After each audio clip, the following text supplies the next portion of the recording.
Bonjour, bonsoir mes bien-aimés, selon l'heure à laquelle vous allez prendre part à regarder cette vidéo. Aujourd'hui, je suis avec mes bien-aimés frères prédicateurs de notre Seigneur Jésus-Christ. Nous allons aborder un thème très important, un thème vraiment capital qui fait couler beaucoup d'encre de salive. C'est en rapport avec la femme prédicatrice.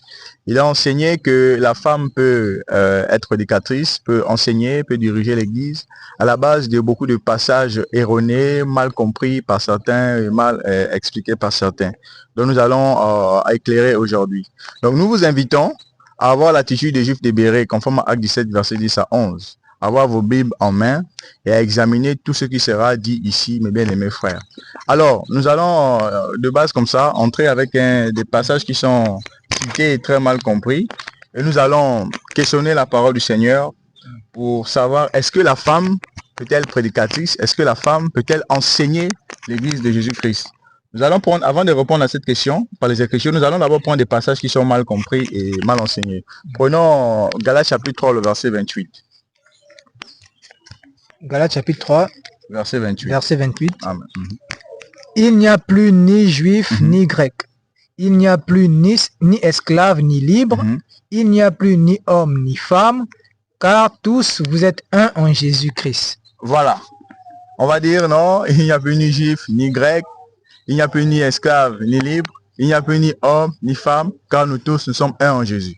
Voilà l'un des passages qui est cité pour dire que comme il n'y a plus ni homme ni femme, donc la femme a ce droit-là d'enseigner l'Église, la femme peut être prédicatrice. Mais il faudrait qu'on comprenne d'abord qu'est-ce que l'apôtre Paul, de quoi l'apôtre Paul nous parle dans Galates au chapitre 3.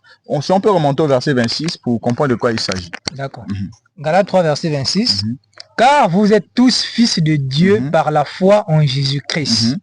Vous tous qui avez été baptisés en Christ, vous avez revêtu Christ. Je vous invite d'ailleurs à aller lire à partir du premier verset. Là, n'est pas le but de notre enseignement pour bien comprendre. Ici, il s'agit de la justification en Jésus-Christ. L'apôtre Paul est en train d'expliquer ici aux Juifs que la justification, parce que les Juifs croyaient en la justification par la loi. D'ailleurs, il y a un enseignement sur la chaîne Fondement des Apôtres que vous pourrez consulter sur la justification.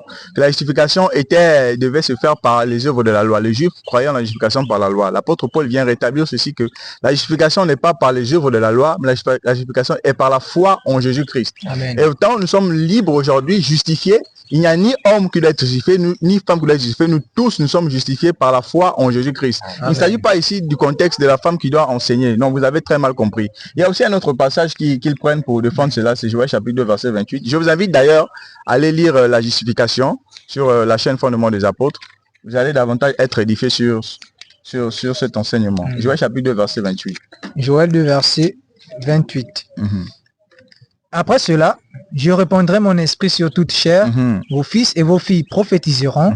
Vos vieillards auront des songes et vos jeunes gens des visions. Ah, la prophétie dit par le prophète Joël, chapitre 2, verset 28, que Dieu répandra son esprit sur toute chair. Mes frères, Dieu a répandu son esprit sur toutes les chairs. Toute chair, ce sont les hommes, ce sont les femmes. Il a dit que nos vieillards ici auront des songes, que nos filles et nos fils prophétiseront. Mais comment vous dites que la femme ne peut pas enseigner alors qu'elle a reçu l'esprit de Dieu?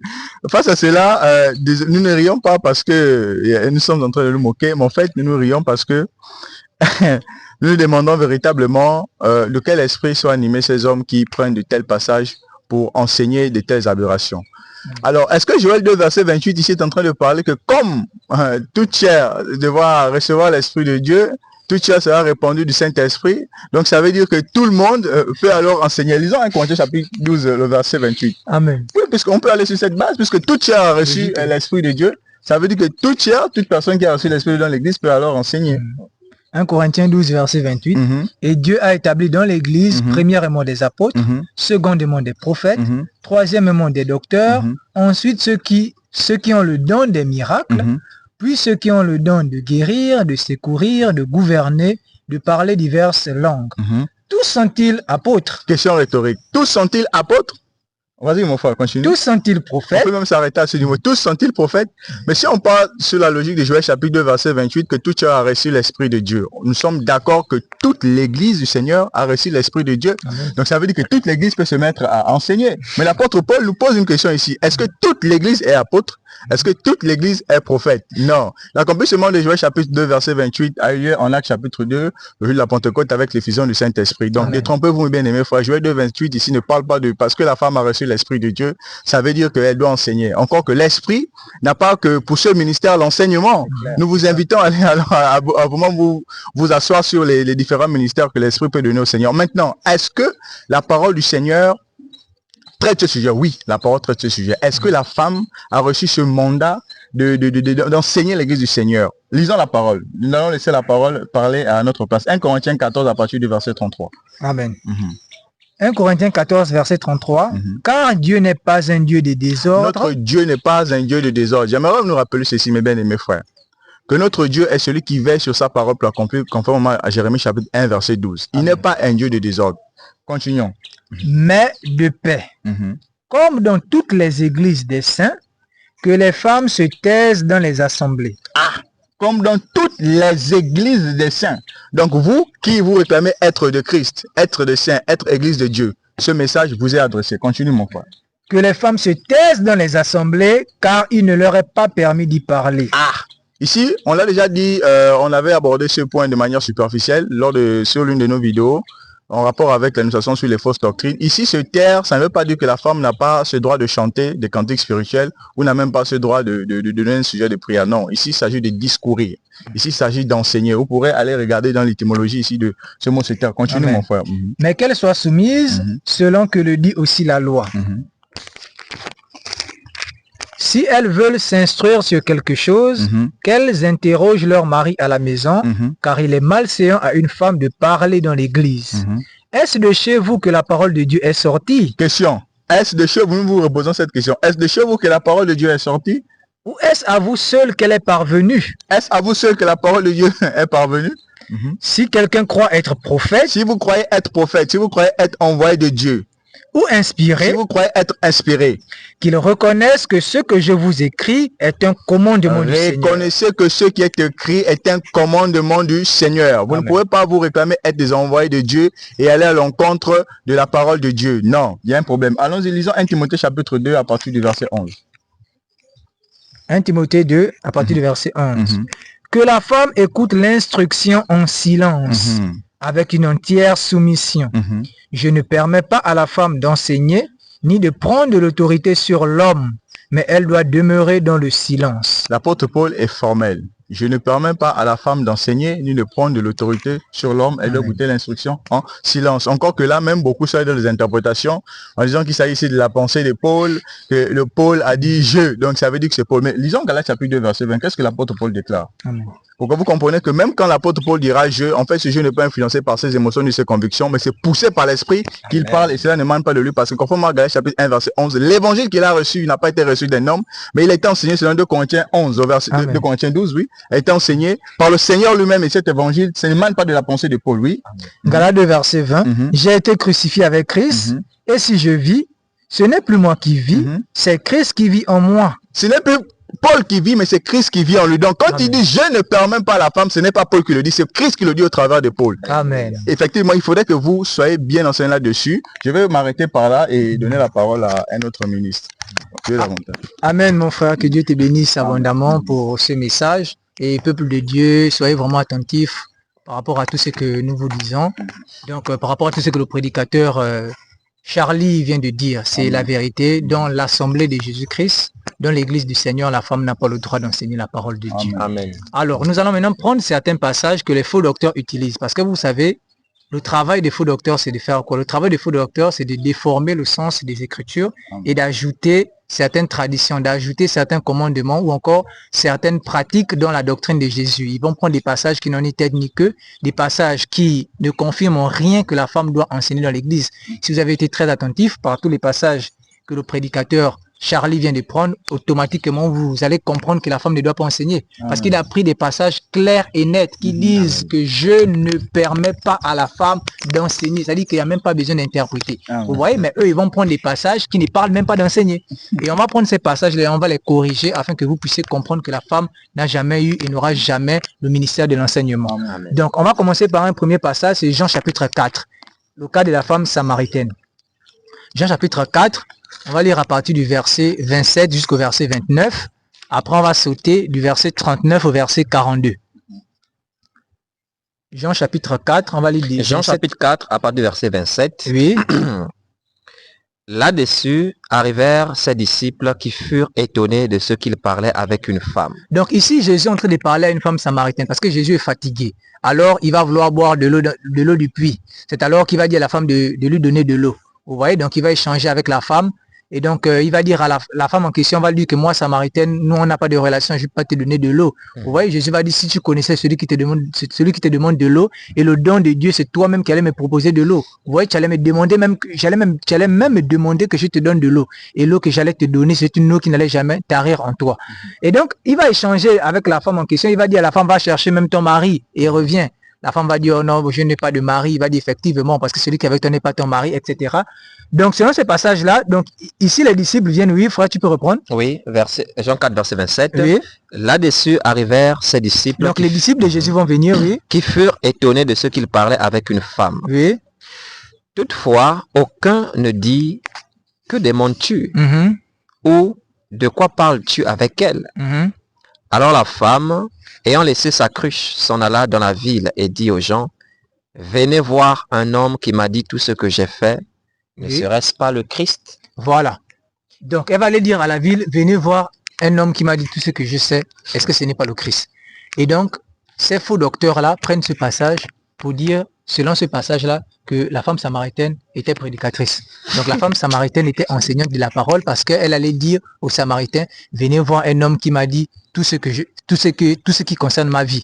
Et donc, ils vont prendre ça pour dire que la femme samaritaine était prédicatrice. Il faut faire très attention avec l'écriture. On ne doit pas prendre l'écriture pour en faire une philosophie. Prendre l'écriture pour rajouter des choses qui n'ont ni tête ni queue. Parce que ici, déjà, les Samaritains, c'est pas l'église. Il faut déjà le savoir premièrement. La femme part vers les Samaritains pour leur dire quelque chose. Mais est-ce que les Samaritains, c'est l'église? Les Samaritains ne sont pas l'église.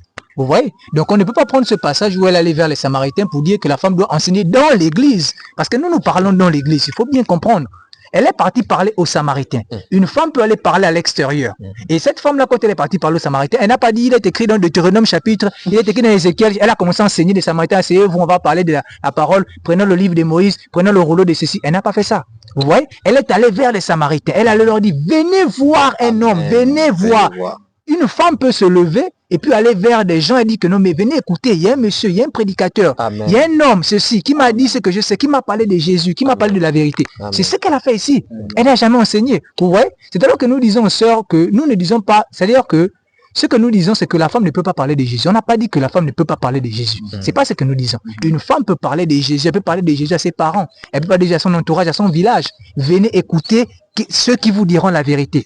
C'est ce que la femme doit faire. Et donc, elle doit attirer des personnes vers justement, comme la femme samaritaine, elle a attiré les Samaritains vers Jésus. Vous voyez? C'est ainsi que les sœurs peuvent attirer justement des âmes vers les prédicateurs, afin que les prédicateurs puissent expliquer davantage l'évangile. Et nous allons voir si, dans la suite, si les Samaritains vont croire d'abord à cause de la femme. On va voir si les Samaritains vont croire à cause de la femme ou à cause de Jésus lui-même. Donc, on va lire de 39 à 42. Oui. Donc, Jean chapitre 4, verset 39 à 42. Oui. Plusieurs Samaritains de cette ville crurent en Jésus à cause de cette déclaration formelle de la femme. Oui. Il m'a dit tout ce que j'ai fait. Oui. Aussi, quand les Samaritains vinrent le trouver, ils le prièrent de rester auprès d'eux. Oui, les Samaritains vont prier Jésus de rester auprès d'eux, oui. Et il resta là 2 jours. Un beaucoup plus grand nombre crurent à cause de sa parole. Un beaucoup plus grand nombre crurent à cause de sa parole, donc à cause de la parole de Jésus. Oui, continue. Et il disait à la femme, oui, ce n'est plus à cause de ce que tu as dit que nous croyons. Ah, ma soeur, c'est plus à cause de ce que tu as dit, là. C'est pas pour venir voir un homme qui m'a dit ce que je sais, etc. C'est plus à cause de ça. Mais, oui.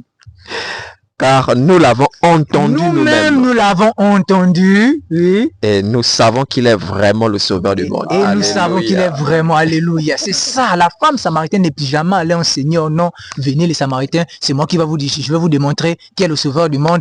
Non, elle a tiré des gens vers Jésus. Et les femmes peuvent le faire. On va prendre un passage, Philippiens chapitre 4, on va le verset 2. Philippiens 4, on va le verset 2. Philippiens chapitre 4, verset 2. Oui. J'exhorte Évodie et j'exhorte Syntyche à être d'un même sentiment dans le Seigneur. Oui, Évodie et Syntyche, oui. Et toi aussi, fidèle collègue, oui, je te prie de les aider elles qui ont combattu pour l'évangile avec moi. Voilà. Et avec Clément et mes autres compagnons d'œuvre, dont les noms sont dans le livre de vie. Amen. C'est cela. Donc, une sœur peut aller parler de Jésus. Vous voyez? Une sœur peut aller parler à l'extérieur de Jésus. Mais pour ce qui est d'enseigner dans l'assemblée, la femme n'a pas le droit d'enseigner dans l'assemblée. Elle peut aller parler de Jésus à ses parents. Elle parle de Jésus à son entourage, etc. Et puis après, son objectif, c'est de faire quoi? Son objectif, c'est pas de les garder là-bas et puis devenir leur enseignante. C'est pas ça son objectif. Son objectif, c'est de leur présenter Jésus, ensuite de les orienter maintenant vers les ministres de la parole. Amen. Afin que les ministres de la parole puissent justement les entretenir et les garder. Amen. La femme peut aussi parler de Jésus à ses enfants. On va lire un passage, Proverbe chapitre 1, verset 8. Proverbe chapitre 1, verset 8. Il est écrit: écoute, mon fils, l'instruction de ton père. Écoute l'instruction de ton père, oui. Et ne rejette pas l'enseignement de ta mère. Et ne rejette pas l'enseignement de ta mère. Vous voyez, donc la mère, si elle est dans la foi, elle peut donner des conseils, elle peut enseigner ses enfants, vous voyez. Elle peut parler de Jésus à ses enfants, elle parle de Jésus à sa famille. Mais ça ne fait pas de la femme ici enseignante, vous voyez. Ça ne fait pas de la femme être capable maintenant de se lever dans l'église et puis enseigner les frères, enseigner l'assemblée de Jésus. C'est pas cela que la doctrine nous enseigne, vous voyez. Donc ici, prendre le passage de Jean chapitre 4, où la femme samaritaine en question parle aux Samaritains, vous dit venez voir un homme, et puis après on dit oh non, donc la femme peut enseigner. Ça n'a aucun rapport avec l'enseignement de la femme. La femme samaritaine n'a jamais été une enseignante. La femme samaritaine est allée demander aux Samaritains de venir eux-mêmes écouter Jésus. Et les Samaritains, ils ont écouté, ils ont dit à la femme, c'est pas à cause de ce que tu as dit, mais nous-mêmes on l'a écouté et on a cru à ce qu'il nous a dit. Donc voilà déjà le premier passage que nous avons corrigé par la grâce du Seigneur. On va encore prendre un autre passage que nous allons corriger parce que il y a plusieurs justement, parce qu'ils cherchent avec la torche. Ils cherchent des passages où il y aura un peu, où la femme est un peu en activité. Et donc, ils vont prendre ça pour dire que non, donc la femme doit enseigner. Vous voyez? Et ils disent que nous, on a un problème contre les femmes. On n'a pas de problème contre les femmes. On n'a pas de problème contre les femmes. Comme je vous l'ai dit, les sœurs, on a parlé des Vaudiers et des Saint-Tiches. Les sœurs peuvent parler de Jésus. Là, une femme peut enseigner ses enfants, vous voyez. Et Paul lui-même, il recommande Phoébé dans Romains chapitre 16. Donc, on n'a pas de problème avec les femmes. Paul dit dans Romains chapitre 16, je vous recommande Phoébé, qui est diaconesse de l'église des Sancrés, et il dit de l'assister, vous voyez. Donc, nous n'avons pas de problème contre les femmes. On peut même recommander une sœur. Une sœur va se déplacer d'une assemblée à une autre. On va écrire aux frères de l'assemblée de bien recevoir la sœur. On n'a pas de problème. Vous voyez, une sœur peut parler de Jésus. Mais pour ce qui est du ministère, c'est-à-dire enseigner lorsque l'église se réunit, donner des exhortations, donner des enseignements, prendre des passages, expliquer, la femme n'a jamais eu ce ministère et n'aura jamais ce ministère. Amen. Alors, ces frères-là, ils prennent un autre passage, donc ils vont vous dire que parce que déjà, les femmes ont vu Jésus, ce sont les femmes les premières à voir Jésus ressuscité. Donc, automatiquement, les femmes doivent enseigner. C'est-à-dire que je ne comprends même pas, comment ils font la liaison là? Quel esprit qui les anime, mon Dieu? Donc, parce que les femmes auraient vu Jésus, c'est-à-dire on va d'abord parler par folie, hein? Parce que les femmes auraient vu Jésus ressuscité en premier lieu, donc en première position, Jésus est apparu. Si Jésus serait apparu aux femmes premièrement, donc automatiquement la femme a le droit d'enseigner. C'est-à-dire, je ne sais pas comment ces personnes-là sont, quoi. Où est le lien? Dites-moi, c'est-à-dire qu'on admet même d'abord que ce sont des femmes qui ont vu Jésus ressuscité pour la première fois. Maintenant, où est le lien pour prendre ça, pour venir dire la femme doit enseigner dans l'église? Qu'est-ce qui les anime, ces personnes-là? Ce sont les mêmes qui prennent des passages tels que Juge chapitre 9, où Abimelech, donc Abimelech qui est fils de Gédéon, où il sera frappé par une femme. Parce qu'il y a quelqu'un aussi qui m'avait dit ça. Abimelech va mourir par une... C'est-à-dire la femme va frapper Abimelech un caillou sur la tête. Oh non, vous voyez. Donc la femme a une position. Donc c'est même elle qui a tué Abimelech. Donc la femme doit enseigner dans l'église. C'est-à-dire, je ne comprends pas ces personnes-là. Donc parce qu'Abimelech là-bas, c'est une femme qui avait damé le caillou sur sa tête. Une femme qui avait damé le caillou sur sa tête. Déjà même qu'Abimelech, c'est même pas la femme qui l'avait tué. Tu dis ça? Parce qu'il ne va pas mourir. Il va dire à son serviteur, celui qui portait ses armes, achève-moi. Pour ne pas que je vais mourir par une femme, vous voyez. Donc on dit, oh non, la femme a damé le caillou à Abimelech, vous voyez, donc la femme a une importance, ça veut dire qu'elle peut enseigner dans l'église. Où est le rapport? S'il faut compter le nombre de personnes, le nombre d'hommes qui ont damé des cailloux aux gens sur la tête, s'il faut compter le nombre d'hommes qui ont damé les cailloux aux gens sur la tête, c'est-à-dire que ne rentrons pas dans les débats inutiles. Ne prenez pas des passages qui n'ont aucun rapport avec le ministère de la femme pour venir dire, oh non, donc la femme peut enseigner, donc la femme peut enseigner. Partout on parle de la femme, là, la femme elle est un peu en action, donc on prend ça, on dit la femme va enseigner dans l'église. On n'a pas de problème contre la femme. Hein. Nous, ce que nous parlons, c'est le ministère de la parole. La femme n'a pas le ministère de la parole. La femme a beaucoup d'activités dans l'église. On recommande les femmes. On n'a pas de problème avec les femmes Mais nous parlons ici du ministère dans l'église, le ministère de la parole. Donc l'enseignement, il n'y a pas une femme, la femme n'a pas le droit d'enseigner. C'est clair. D'ailleurs, dans Matthieu chapitre 10, quand Jésus-Christ va prendre les 12 disciples, vous avez vu le nom d'une femme dedans? Il n'y a pas le nom d'une femme dedans. Vous voyez? Et les 12 tribus d'Israël dans Genèse chapitre 49, les fils de Jacob. Il n'y avait pas, pourtant Jacob avait une fille, Dina. Mais quand Jacob décide dans Genèse chapitre 49 de présenter les 12 tribus, il ne va jamais présenter Dina dedans. Vous voyez, les 12 tribus, c'était automatiquement les 12 fils de Jacob. Pourtant Jacob avait une fille. Et les 12 apôtres, c'était que des garçons. Pourtant il y avait Marie de Magdala et plusieurs personnes qui étaient là. Et même quand Judas, le traître, c'était d'abord même un homme. Premièrement, même le traître Judas était un homme. Et même quand Judas va trahir, après la trahison de Judas, lorsqu'il va falloir remplacer la position que Judas a laissée, ils vont présenter 2 personnes. Ils vont dire on va choisir. Depuis ceux qui étaient avec nous à l'époque de Jean-Baptiste, donc lorsque Jésus s'est fait baptiser par Jean-Baptiste, jusqu'à aujourd'hui, on va prendre 2, on va élire 2 personnes. Donc on va prendre 2 personnes et puis il y aura une élection. On va choisir celui qui va remplacer Judas. On va présenter 2. Mais Marie de Magdala ne sera jamais présentée. Pourtant Marie de Magdala était là depuis. Donc la femme n'a jamais reçu le ministère de la parole. Donc je disais, la deuxième chose que nous allons voir, c'est par rapport à ces prédicateurs qui disent que ce sont les femmes qui ont vu Jésus pour la première fois ressuscité. Donc on va déjà lire ce passage, Marc chapitre 16. Nous allons lire à partir du verset 9. Donc, Marc chapitre 16, verset 9, il est écrit, Jésus, étant ressuscité le matin du premier jour de la semaine, apparut d'abord à Marie de Magdala, de laquelle il avait chassé 7 démons. Voilà. Donc, voilà le passage qu'ils prennent pour dire, vous voyez, il a dit Jésus apparut d'abord à Marie de Magdala. Donc, c'est Marie de Magdala qui a vu premièrement Jésus après sa résurrection. Donc, les femmes doivent enseigner.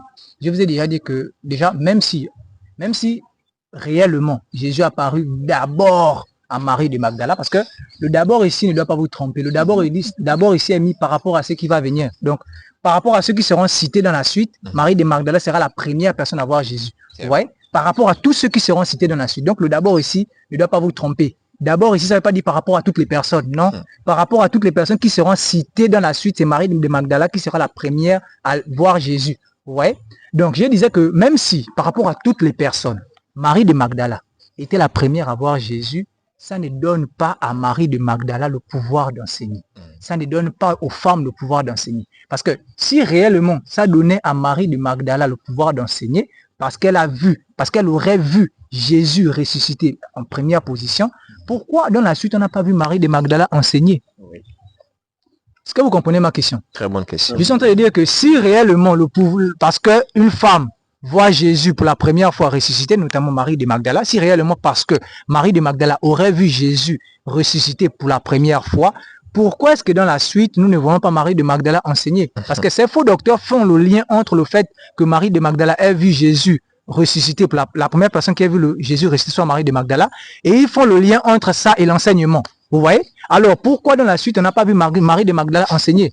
Pourquoi dans la suite, lorsque les disciples, comme je vous ai dit, ont été présentés pour remplacer Judas, on a présenté Matthias et on a présenté Joseph? Pourquoi on n'a pas présenté Marie de Magdala?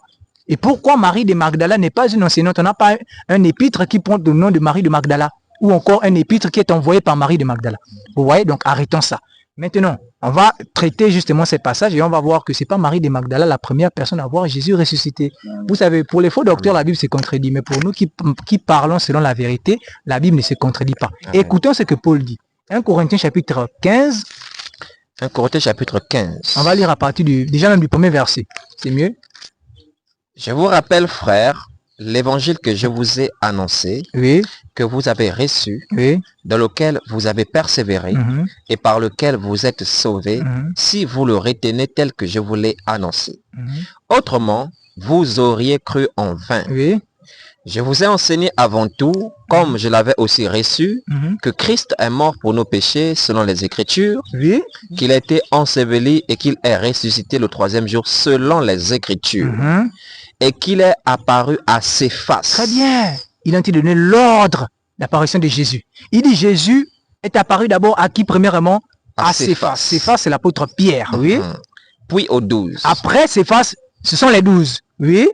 Ensuite, il est apparu à plus de 500 frères à la fois. 500 frères à la fois, oui. Dont la plupart sont encore vivants et dont quelques-uns sont morts. Ensuite, il est apparu à Jacques, puis à tous les apôtres. Jacques et tous les apôtres, oui. Après eux tous, oui, il m'est aussi apparu à moi comme à l'avortement. Après, il m'est apparu à moi, Paul. Vous voyez ce que Paul dit. Donc, dans ce passage, Paul donne l'ordre dans lequel Jésus est apparu à certaines personnes. Il dit premièrement à ses faces. Donc, Jésus paraît premièrement. Jésus est présenté premièrement à l'apôtre Pierre. C'est l'apôtre Pierre la première personne à voir Jésus. Ce n'est pas Marie de Magdala. Marie de Magdala a vu Jésus avant justement les 11. Par rapport aux 11, Marie de Magdala a vu Jésus avant les 11. C'est dans ce sens que Marc chapitre 16 a dit Jésus parut d'abord, parce que c'était entre Marie de Magdala et les 11. Jésus voit d'abord Marie de Magdala, puis il voit les 11. Maintenant, pour ce qui est de Marie de Magdala et Pierre, c'est d'abord Pierre, puis Marie de Magdala. Amen. On va lire ce passage dans Jean chapitre 20. On va aller le voir, Jean chapitre 20, on va lire du verset 1 au verset 10. C'est pourquoi on ne fonde pas une doctrine avec un seul verset. Amen, c'est ça. La vérité, c'est la cohérence des Écritures. Jean chapitre 20. Du verset 1 au verset 10. Il est écrit dans Jean 20, verset 1 à 10. Oui. Le premier jour de la semaine, Marie de Magdala se rendit au sépulcre dès le matin, comme il faisait encore obscur. Donc Marie de Magdala part au sépulcre, oui. Et elle vit que la pierre était ôtée du sépulcre. Oui. Elle courut vers Simon-Pierre. Donc la pierre était ôtée du sépulcre. Elle n'a pas vu Jésus, elle a vu la pierre ôtée. Très bien, elle n'a pas vu Jésus. Elle n'a pas vu Jésus. Oui, continue frère. Verset 2, elle courut vers Simon-Pierre. Donc Jésus n'était plus dans le sépulcre. Jésus n'était plus dans le sépulcre. Elle va courir maintenant vers Simon-Pierre. C'est Luc chapitre 24. Vous pouvez aller lire le chapitre 24 après le premier verset. Donc quand elle va voir la pierre ôtée, les femmes en question ne vont pas voir Jésus à l'intérieur. Oui, frère, continue. Elle courut vers Simon-Pierre et vers l'autre disciple que Jésus aimait. Oui, et donc l'apôtre Jean, oui. Ils ont enlevé, elle leur dit, ils ont enlevé du sépulcre le Seigneur et nous ne savons où ils l'ont mis. Donc Jésus n'était pas dans le sépulcre, oui. Continue, frère. Verset 3, Pierre et l'autre disciple sortirent et allèrent au sépulcre. Écoutez bien. Elle vient dire à Pierre, elle leur dit, mais le Seigneur n'est plus là-bas. Il n'est pas là-bas. Pierre et l'autre disciple vont sortir pour aller au sépulcre, oui.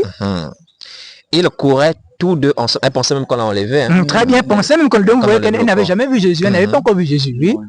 Verset 4. Ils couraient tous deux ensemble, mais l'autre disciple courut plus vite que Pierre et arriva le premier au sépulcre. S'étant baissé, il vit les bandes qui étaient à terre. Cependant, il n'entra pas.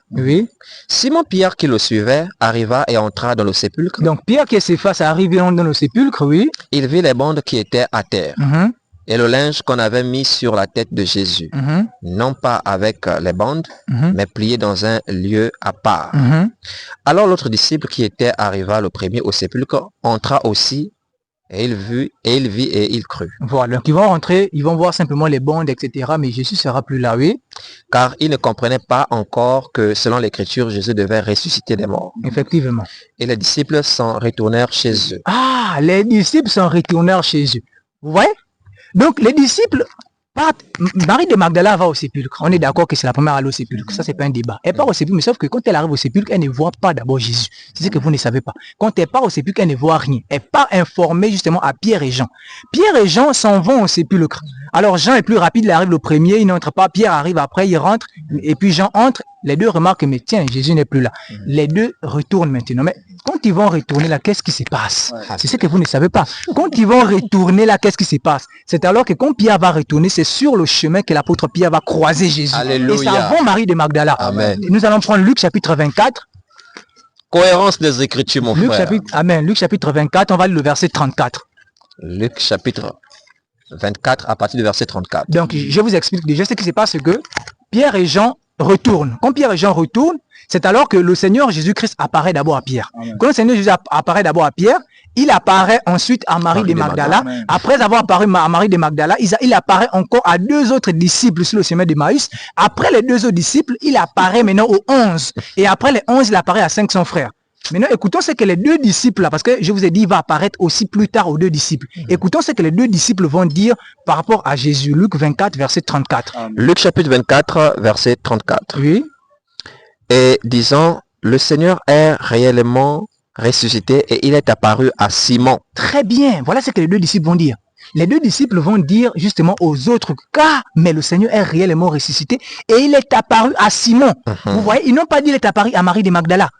Ils vont dire il est apparu à Simon. Parce que justement, ils avaient la connaissance que, puisque Jésus avait rencontré Pierre. Donc Pierre leur avait déjà averti que moi j'ai vu Jésus. Vous voyez? C'est alors que quand l'autre là, quand Marie de Magdala va informer justement qu'elle a vu Jésus, mais Marie de Magdala informe qu'elle a vu Jésus, c'est après que Pierre a vu Jésus. Parce que si Marie de Magdala avait vu Jésus avant Pierre, alors les disciples auraient dit, mais Jésus est réellement ressuscité car il est apparu à Marie de Magdala. Mais les disciples ont dit, non, c'est pas ça, car il est apparu à Pierre.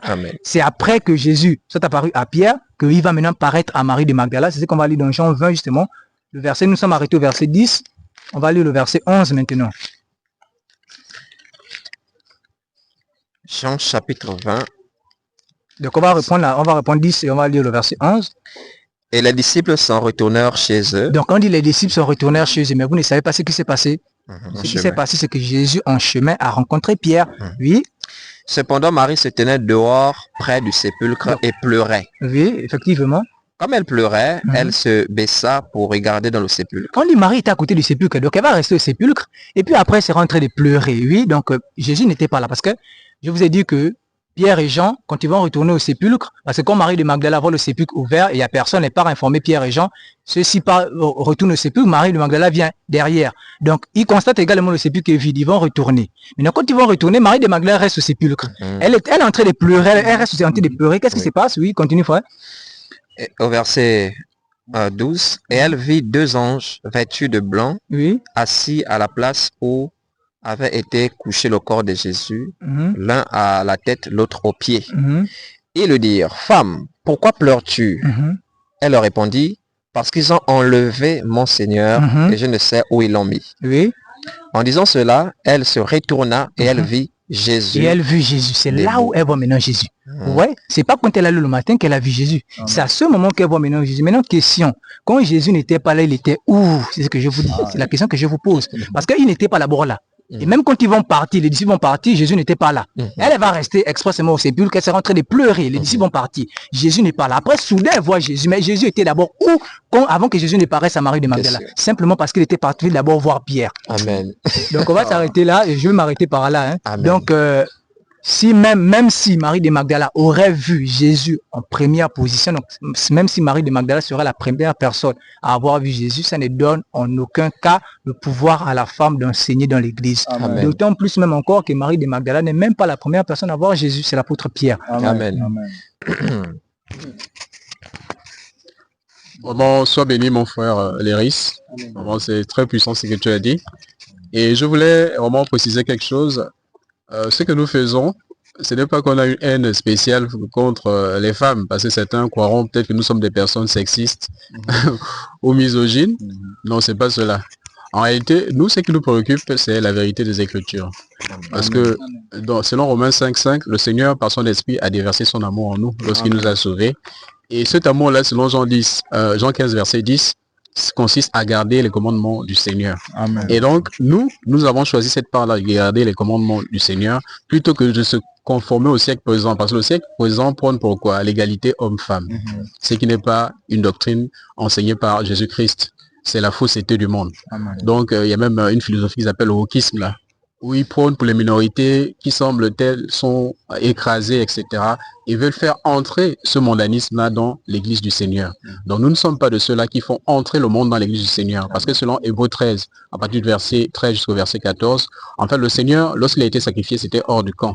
Et il nous appelle à aller hors du camp. Et l'église, dans son étymologie grecque même, il y a ek qui est hors et clésis qui est l'appel. Nous sommes une assemblée de personnes appelées hors du camp. Donc nous ne pouvons pas nous conformer à ce siècle présent-là qui veut à tout prix la conformité entre hommes et femmes pour satisfaire les sentiments, les émotions des uns et des autres ou des femmes qui peut-être contribueront davantage dans l'assemblée en leur donnant cette place-là. Voilà, donc c'est dans ce sens-là. Et le frère a bien éclairé, le prédicateur Léris et le prédicateur Charlie ont éclairé vraiment ces passages qui sont tordus là. Mais ce n'est pas suffisant par rapport au nombre de passages, parce que ceux-là sont déjà éclairés, mais il y en a encore d'autres. Et je viens dans ce sens-là, pour ceux qui, voyant qu'ils sont acculés dans la nouvelle alliance, vont aller se réfugier dans l'ancienne alliance. Et vont nous prendre le cas de certaines prophétesses-là. Donc, vous allez prendre le cas de Déborah dans Juge 4, on va prendre le cas de Hulda dans 2 Rois 2. 2 Rois 22, verset 14. On va prendre aussi le cas de Marie, la sœur de Aaron et la sœur de Moïse. On va le voir un peu plus loin dans Exode chapitre 15. Donc dans ce cas-là. Maintenant, qu'en est-il donc de ces prophétesses-là? Parce que beaucoup vont dire que non, ces femmes-là étaient des prophétesses dans l'ancienne alliance. Donc aujourd'hui, dans la nouvelle alliance, les femmes aussi peuvent être prophétesses. Et pour eux, automatiquement, lorsqu'on est prophétesse, on a ce droit-là d'enseigner l'église du Seigneur. Donc, ils oublient même 1 Timothée 2, de 11 à 12, là, c'est pas leur problème. L'apôtre Paul n'a pas reçu cette révélation du Seigneur, c'est pas leur problème. Pour eux, ils ont le cas de Déborah, ils ont le cas de toutes les prophétesses que j'ai citées là. Donc, avant de prendre au cas par cas ces femmes-là, il faut déjà éclairer la différence entre les prophètes de l'Ancienne Alliance et ceux de la Nouvelle Alliance. Amen. Ne serait-ce que par rapport à l'éclairage. C'est-à-dire ceux de l'Ancienne Alliance avaient un éclairage qui était différent de ceux de la Nouvelle Alliance, qui sont davantage illuminés. On va prendre l'apôtre Pierre qui explique cela dans 1 Pierre 1, à partir du verset 10. On va lire rapidement. Nous allons lire 1 Pierre, le chapitre 1, Oui. le verset 10. Les prophètes qui ont prophétisé touchant la grâce qui vous était réservée, ont fait de ce salut l'objet de leur recherche et de leur investigation. Voilà, on parle ici des prophètes de l'Ancienne Alliance qui ont fait du salut dont nous bénéficions aujourd'hui, l'objet de leur investigation. Nous ont fait des recherches pour comprendre vraiment le salut. Continue mon frère. Verset 11. Voulant sonder l'époque et les circonstances marquées par l'Esprit de Christ qui était en eux, et qui attestait d'avance les souffrances de Christ et la gloire dont elles seraient suivies. Donc vous avez vu, il y a plusieurs passages, que ce soit dans Ésaïe, dans Ézéchiel, qui prophétisent la venue de Christ, qui prophétisent ce salut-là. Et ils ont fait l'objet de leur investigation de comprendre ce si grand salut qui aujourd'hui est révélé à travers l'Église. Continuons. Et le verset 12.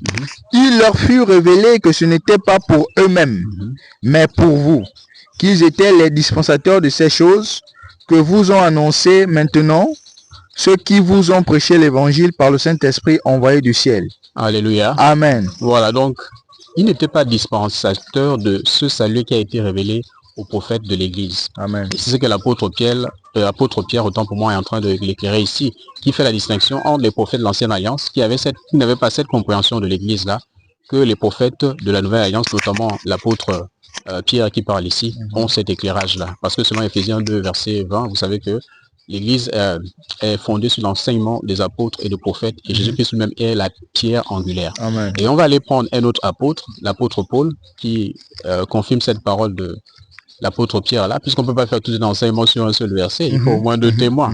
Donc prenons Éphésiens 3, verset 5. Éphésiens chapitre 3, verset 5. Nous allons prendre Éphésiens chapitre 3, le verset 5.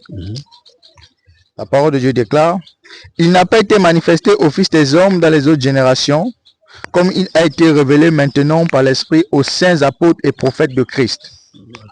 Continue mon frère. Verset 6. Ce mystère, c'est que les païens sont cohéritiers, forment un même corps et participent à la même promesse en Jésus-Christ par l'évangile. Ça, c'est le mystère du salut, le mystère de l'Église. Amen. Ouais, ici, l'apôtre Paul confirme ce que l'apôtre Pierre disait là-bas dans 1 Pierre 1, verset 10, qu'il y a une distinction à faire entre les prophètes de l'Ancienne Alliance qui n'avaient pas cette dispensation-là du salut, n'avaient pas la révélation de cette dispensation-là, alors que les apôtres et les prophètes ont cette révélation-là. Donc ici, clairement, selon deux témoins, ouais, qu'il y a une différence entre les prophètes de l'Ancienne Alliance et ceux de la Nouvelle Alliance. Parce que dans l'Ancienne Alliance, le prophète, c'est quoi? C'est le Nabi, selon la langue hébraïque, c'est ceux qui parlent de la part de Dieu. Mais il y avait ce mystère de l'Église-là qui leur était caché. Et lorsque l'apôtre Paul dit dans 1 Timothée 2, à partir du verset 11 verset 12, que la femme ne peut pas enseigner, n'a pas le droit d'enseigner là. Ici, l'apôtre Paul parle de la dimension de l'Église. Et dans la dimension de l'Église, on va prendre le même passage qui dit précisément là, qui évoque cette dimension de l'Église là. Prenons 1 Corinthiens 12, à partir du verset 28, montrer que les prophètes de la Nouvelle Alliance sont établis dans l'Église. On parle ici le cas spécifique de l'Église. Il ne s'agit pas de l'Ancienne Alliance. 1 Corinthiens chapitre 12, le verset 28. Et Dieu a établi dans l'Église, premièrement des apôtres, secondement des prophètes. Très bien, on peut s'arrêter là. La suite, vous pouvez lire. Donc ici, Dieu a établi dans l'Église. Donc lorsqu'on parle des prophètes ici, on parle des prophètes qui sont établis dans l'Église. Il ne s'agit pas de ceux de l'Ancienne Alliance qui avaient le voile par rapport à la révélation du mystère qui est l'Église, la révélation par rapport au salut. Amen. Donc il est important de faire cette distinction-là entre les prophètes de l'Ancienne Alliance et les prophètes de la Nouvelle Alliance. Maintenant, pour le cas spécifique de ces femmes-là, elles étaient aussi prophétesses dans l'Ancienne Alliance. Mais je vous mets au défi, prenez les Écritures, plongeons dans les Écritures, trouvez-moi une prophétesse dans la Nouvelle Alliance. Une seule. Une seule prophétesse dans la Nouvelle Alliance. Ça n'existe pas. N'essayez pas de prendre Anne. Parce que certains vont voir Anne et dans ce qu'on appelle le Nouveau Testament, c'est dans Luc 2, verset 36, vous allez prendre le cas d'Anne. Mais Anne, dans le cas d'Anne, Anne, elle est encore dans l'Ancienne Alliance. Parce que la Nouvelle Alliance commence avec le sacrifice et la résurrection de Jésus-Christ. Selon Hébreux 9, verset 22, que en fait, une alliance ne peut pas être faite sans effusion du sang. Or, lorsque Anne, on l'appelle ici en tant que prophétesse, nous sommes encore dans l'Ancienne Alliance. Amen. Déjà même Jésus-Christ n'est même pas encore né. Elle va voir la naissance de Jésus-Christ. Mais elle, on l'appelle prophétesse par rapport à l'Ancienne Alliance. Et dans la Nouvelle Alliance, en réalité, Anne n'est pas appelée comme prophétesse. Et Jésus-Christ lui-même, il est né sous la loi. Quand Jésus-Christ est né, lorsqu'il vivait encore en tant qu'homme, selon 1 Timothée 2, verset 8, il était encore dans l'Ancienne Alliance. On va lire le passage qui le confirme. Lisons rapidement Galates 4, verset 4. Galates chapitre 4, verset 4.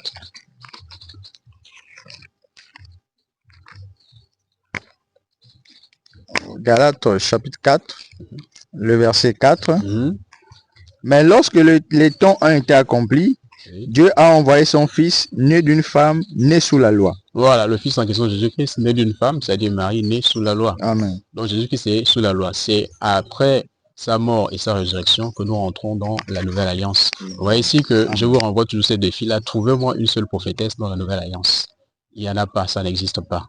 Et le fait de prophétiser ne fait pas de quelqu'un une prophétesse, parce que certainement des esprits mal affermis vont prendre le cas des filles de... Comment il s'appelle? Les filles de Philippe, ils vont prendre ce cas-là. Mais les filles de Philippe, elles n'étaient pas de prophétesses, elles prophétisaient. Parce que la femme, dans la Nouvelle Alliance, n'est pas prophétesse. Mais elle a le droit de prophétiser, conformément à Joël 2, verset 28, qui a dit que il répond de son esprit sur toute chair, vos fils et vos filles prophétiseront. On peut prendre aussi 1 Corinthiens 11, à partir du verset 3. On voit ici que la femme peut prophétiser. Parce que prophétiser veut dire tout simplement parler de la part de Dieu. Amen. Lisons rapidement 1 Corinthiens 11, verset 3. On voit ici la femme peut prophétiser. Après, on prendra aussi Acte, chapitre 21. On va lire à partir du verset, on va dire 7, 7 ou 8, en descendant.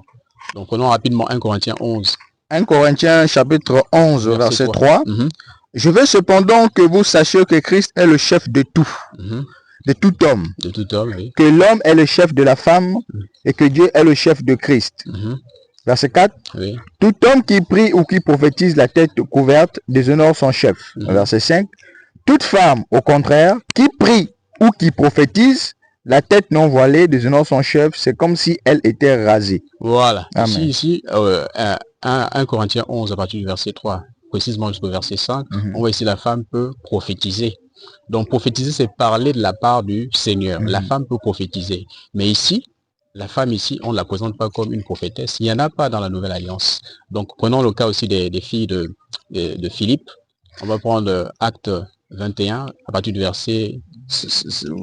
Acte 21 à partir du verset 8. À partir du verset 8, allons-y directement. Acte chapitre 21, verset 8. Nous partîmes le lendemain et nous arrivâmes à Césarée. Étant entrés dans la maison de Philippe, l'évangéliste, qui était l'un des 7, nous logeâmes chez lui. Verset 9. Il avait 4 filles vierges qui prophétisaient. Très bien. Amen. Elle prophétisait, c'est-à-dire elle parlait de la part du Seigneur. Elle prophétisait. Vous voyez ici? Mais ce n'était pas des prophétesses, ce n'était pas des enseignantes. C'est-à-dire, montrez-moi une assemblée qui était dirigée par les filles de Philippe là. Ça n'existe pas. Montrez une assemblée dirigée par Anne, encore Anne, voilà, les anciens, ça n'existe pas. Ça n'existait pas. Donc, dans la Nouvelle Alliance, je vous renvoie à vos chères études, allez fouiller. Trouvez-moi une seule femme prophétesse. Je préfère abréger vos souffrances, vous n'en trouverez pas. Donc, allons-y dans l'Ancienne Alliance. Donc, dans l'Ancienne Alliance, ces femmes-là parlaient de la part du Seigneur. Elles n'étaient pas des prophétesses déjà de la Nouvelle Alliance, c'était dans l'Ancienne Alliance. Leur travail consistait à parler de la part du Seigneur. Prenons le cas de Déborah, dans Juge 4. Juge chapitre 4, je laisserai à mon frère qui va développer plus le côté juge là. Je me concentrer sur le côté prophétesse. Dans Juge chapitre 4, ici, le cas de Déborah, déjà, il est sûr que nous ne sommes pas dans le cas spécifique de l'Église, parce que l'Église va naître dans la Nouvelle Alliance, et Jésus-Christ va prophétiser l'Église, parce que le mot Église apparaît dans le Nouveau Testament, ce qu'on appelle le Nouveau Testament, dans Matthieu 16, à partir du verset 18-19, en descendant. Jésus-Christ qui dit, il bâtira son Église, et c'est au futur. Et cette Église-là va avoir naissance à partir de Actes chapitre 2, le jour de la Pentecôte. Amen. Donc ça, c'est un cas vraiment précis.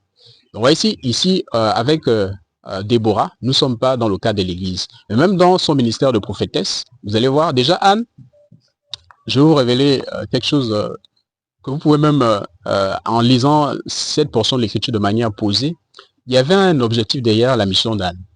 Parce que Anne, elle est juge, le frère développera plus le côté de juge, Déborah autant pour moi. Elle est juge, mais il y avait une mission que elle-même, elle révèle. Le fait que déjà les juges en Israël, c'était des hommes. Mais le cas spécifique de Déborah, lorsqu'on prend une femme, il y avait une mission derrière cela. Elle-même, elle le touche rapidement. Je vais vous révéler ça par les Écritures. Juge 4, lisons le verset 9. Juge chapitre 4, le verset 9. Oui. Elle répondit, j'irai bien avec toi, mais tu n'auras point de gloire sur la voie où tu marches. Car l'Éternel livrera Sisera entre les mains d'une femme. Voilà. Ici, Déborah parle, ici, elle évoque, c'est le cas de Barak. Elle n'a pas exercé son ministère de juge toute seule. Il y avait Barak qui était là, qui était mise en avant. Amen. Mais elle va révéler ici à Barak que, en fait, le projet du Seigneur ici, c'est de livrer Sisera. C'était le général de l'armée, l'armée ennemie en face. Ceux qui avaient assujetti le peuple israélite. Et le Seigneur avait ce projet-là de le ridiculiser, ce général-là, en le tuant par les mains d'une femme. Cette femme-là, ce ne sera pas Déborah, ce sera Jaël. On va voir ça un peu plus loin. Et le projet du Seigneur aussi, c'était de ridiculiser le chef du camp ennemi là. C'était des livres. Il s'appelait un certain Jabon, si mes souvenirs sont bons. Voilà, le roi de Cana, c'était les Canaanites. C'est-à-dire, c'était de les livrer entre les mains d'une femme. C'est une façon de les ridiculiser parce qu'ils étaient enflés d'orgueil comme ils avaient dominé les Israélites. Et le Seigneur, dans ses Écritures, dit l'humilité précède la gloire, mais l'orgueil précède la chute.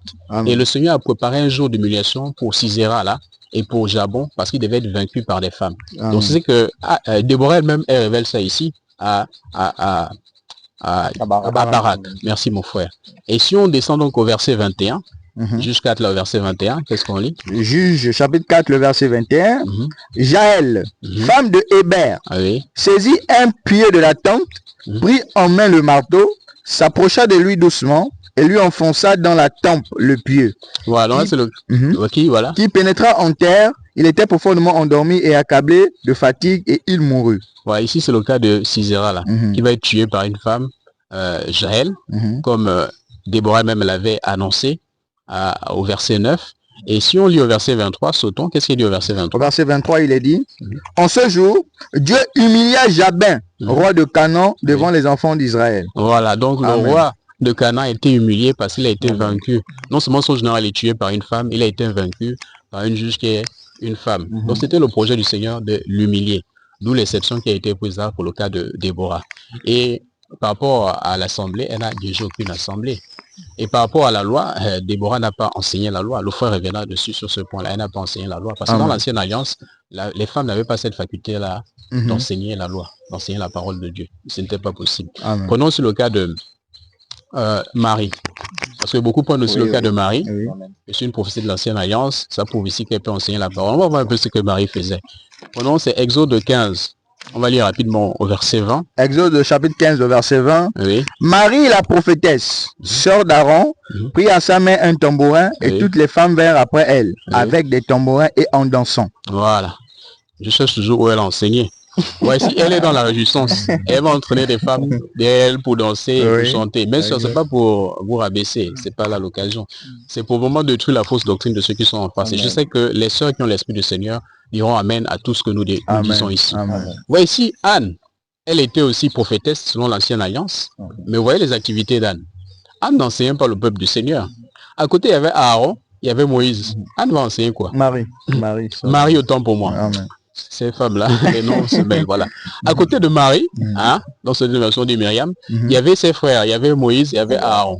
Elle va enseigner quelle parole de Dieu, quelle loi devant ces hommes-là. Et je vais, pour le cas de Marie, je vais le clore avec le châtiment que le Seigneur avait frappé sur cette femme. C'est dans Nombre 12. Vous allez voir qu'ici, elle n'était pas au même niveau que Aaron et pire même que Moïse. Pas au même niveau. Parce qu'à un moment donné, si vous lisez Nombre 12, elle a voulu murmurer contre Moïse. Disons Nombre 12 au verset 1. Nombre chapitre 12 au verset 1. Nombre le chapitre 12 à partir du premier verset. Marie et Aaron parlèrent contre Moïse au sujet de la femme éthiopienne qu'il avait prise. Voilà, Moïse avait pris une femme éthiopienne. Car il avait pris une femme éthiopienne. Qu'est-ce qu'elle va dire là? Il dit, ouais. Est-ce seulement par Moïse que l'Éternel parle? Oui. N'est-ce pas aussi par nous qu'il parle? Ouais, un peu. C'est cet orgueil-là que certaines femmes peuvent avoir. Exactement. Je vous dis, et ici elle confirme ce qu'on dit depuis le début. C'est-à-dire que prophète dans l'Ancienne Alliance, c'est celui qui parle de la part du Seigneur. C'est ce qu'elle confirme ici. Maintenant, vu cette grâce que le Seigneur leur a faite, elle a voulu gonfler. C'est gonflé d'orgueil comme certaines femmes aujourd'hui et a voulu contester l'autorité de Moïse. Mais le Seigneur, qu'est-ce qu'il va faire? Est-ce qu'il va dire c'est vrai, il va confirmer comme les faux prophètes aujourd'hui? Mais le Seigneur va la frapper. Amen. Va la frapper. Ça dit que je parle à travers toi, mais c'est pas toi qui es l'enseignante. C'est pas toi qui es docteur de la loi. C'est Moïse. Dans une moindre mesure, on peut accepter aussi Aaron, mais surtout pas toi. D'ailleurs, quand le Seigneur va frapper, Aaron ne va pas être touché. Posez-vous la question pourquoi. Et on va aller au verset 9. Verset 9. Oui. La colère de l'Éternel s'enflamma contre eux. Le Seigneur, sa colère s'enflamme contre vous les faux prophètes, qui voulaient hisser les femmes à la place qui n'est pas la leur. Et ça a commencé depuis l'Ancienne Alliance. Continue mon frère. Et il s'en alla. La nuée se retira de dessus la tente. Et voici Marie était frappée d'une lèpre. La lèpre, oui. Blanche comme la neige. Aaron se tourna vers Marie. Et voici, elle avait la lèpre. Voilà. Et qu'est-ce que va faire Moïse au monde plein de compassion? Verset 11. Alors Aaron dit à Moïse, de grâce, mon Seigneur, ne nous fais pas porter la peine du péché que nous avons commis en insensé et dont nous nous sommes rendus coupables. Oh, qu'elle ne soit pas comme l'enfant mort-né, dont la chair est à moitié consumée quand il sort du sein de sa mère. Et verset 13, Moïse cria à l'Éternel en disant... Moïse va crier à l'Éternel, vraiment quelle humilité. Oh Dieu, je te prie, guéris-la. Voilà. Alléluia. Amen. Vous voyez ici que... il n'était pas au même niveau. Quand vous citez Marie, tout ça, c'était pas le même niveau que Moïse. Même Aaron, c'était pas au niveau. Aaron n'est même pas frappé. Celle qui veut occuper la place qui n'est pas la sienne, là, qui est frappée. Donc, nous ne voulons pas passer le temps à prier pour vous, hein, les femmes qui décident à être femmes prédicatrices. C'est pas si nous aurons la même patience que Moïse, parce que c'était l'homme le plus patient du monde à cette époque-là. Nous n'aurons pas forcément cette patience. C'est pourquoi nous faisons ce genre d'annonce-là, de prédication-là, pour vous arracher de cette fausse doctrine dans laquelle ces hommes veulent vous amener. Donc c'est la même chose, le cas de Hulda, dans 2 Rois 22, à partir du verset 14, c'est dans la même condition. C'était des femmes qui parlaient la part du Seigneur, mais n'était pas institué pour enseigner la loi du Seigneur, pour enseigner la parole de Dieu. C'est pas possible. Les Juifs, la loi vient des Juifs. Les Juifs connaissent très bien la loi. Rentrons même dans cette loi-là, dans la Genèse, vous verrez que les Juifs connaissaient au commencement ce que Dieu avait institué. Parce qu'au commencement, la femme n'avait pas la prééminence, cette prééminence-là que les hommes de la terre lui ont donnée. Parce que Dieu a créé la femme, c'était dans quel but?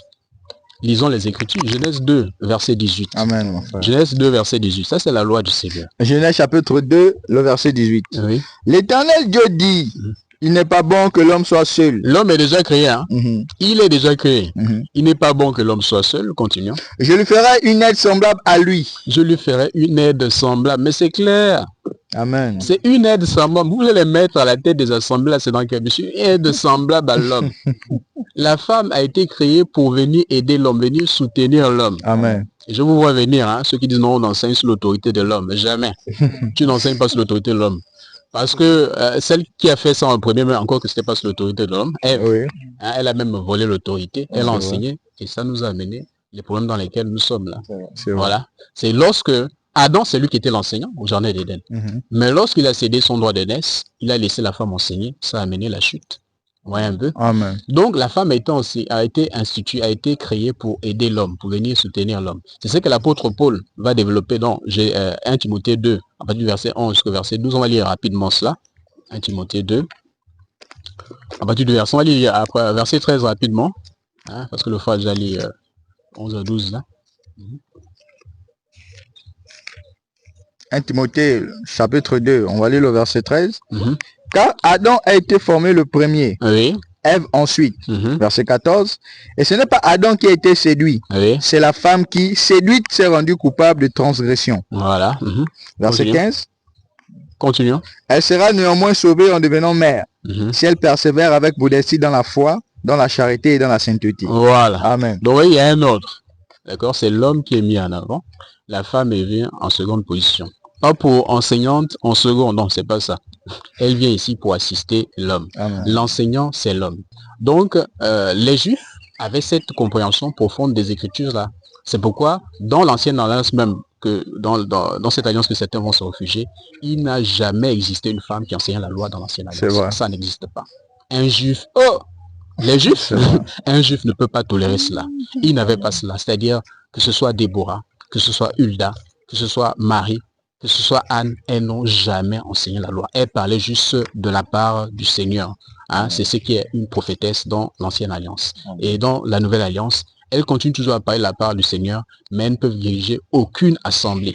C'est ce que disent les Écritures. Donc je vais laisser la parole à un autre prédicateur et m'arrêter là pour le moment. Amen, mon frère. Amen, amen, amen. Que le Seigneur soit glorifié. Donc nous poursuivons vraiment cette thématique et j'aimerais comme marquer une petite pause pour expliquer à nos bien-aimés l'utilité de ce que nous sommes en train de faire. Ne pensez pas que cette prédication est vaine. Parce que beaucoup, soyez-en rassurés, hein, beaucoup iront à la perdition à cause de ce point-là. Parce qu'il y a quelques-uns qui aiment avancer, c'est juste un détail. Le plus important, c'est qu'elle ne torde pas, par exemple, le sens des Écritures. Le plus important, c'est qu'elle soit fidèle au message. Donc, que ce soit un homme ou une femme qui se met à enseigner, le plus important, c'est qu'elle représente Christ. Et les âmes en soif, en besoin de Christ. Il y a beaucoup des âmes qui sont en train de périr, beaucoup d'âmes qui sont en train de périr et qui ont besoin vraiment de la parole. Donc, si l'homme n'est pas, par exemple, disponible, la femme peut le faire. Pourquoi pas? Donc, le plus important, c'est Christ. Donc, pour eux, le plus important, c'est cela. D'accord. Donc, le moyen pour eux, l'utile pour eux n'est pas important. On va voir si tel le cas aux yeux de Dieu. Ce que nous allons faire, on va survoler rapidement une histoire dans 1 Chronique chapitre 13. 1 Chronique chapitre 13. Ils disent que c'est un détail.